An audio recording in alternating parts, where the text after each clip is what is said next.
এসছি আসলে আমার ছেলের বেজল সিনহা ওর যে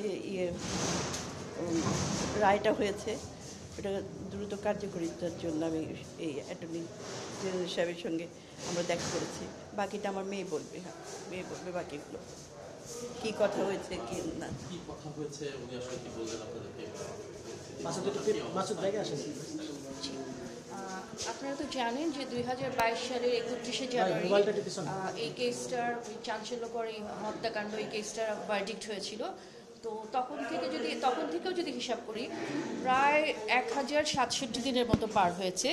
কিন্তু উচ্চ আদালতে আসলে আপনারা হয়তো জানেন উচ্চ আদালতে খুব একটা মুভ করেনি মামলাটা। হ্যাঁ, তো মূলত আমরা এসেছি যে রায়টা তো অলরেডি হয়ে গিয়েছে নিম্ন আদালত থেকে, উচ্চ আদালতে যেন দ্রুত রায়টা মানে কার্যকর করার জন্য ব্যবস্থা নেওয়া হয় সেই জন্য এসেছি। শুনানি হয় যে প্রসিজিওরগুলো আছে আইনি প্রক্রিয়াগুলো শেষ করে যেন দ্রুত মানে এক্সিকিউশন হয়, মূলত সেই জন্যই আমরা এসেছি।